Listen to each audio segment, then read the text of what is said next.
सदर state life cooperative housing society Lahore colonel retired Mubeen Safdar जोड़ा ने पाकिस्तान के 77वें यौम आज़ादी पर अपने पैगाम में कहा है कि 14 अगस्त महज एक तारीख नहीं है, बल्कि 14 अगस्त वो अमानत है जो हमारे आबाओ अजदाद ने लाखों कुर्बानियाँ देकर हमारे हवाले की है।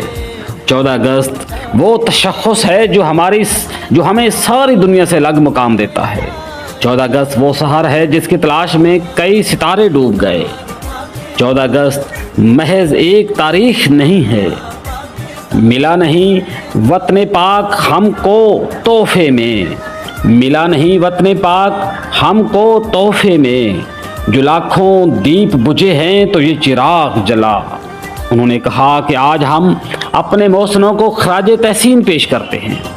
आइए हम अहद करें कि इस वतन की तरक्की और खुशहाली के लिए कोई कसर नहीं छोड़ेंगे और कायद आज़म मोहम्मद अली जिन्ना के कौल ईमान इत्तेहाद तंजीम की पासदारी करेंगे।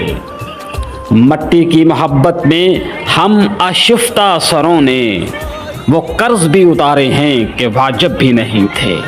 मिट्टी को हाथ लगा के माथे पे ये खाक लगा के रखा दिल के साथ लगा के, नाम से पहले पाक लगा के, बस इतना कहने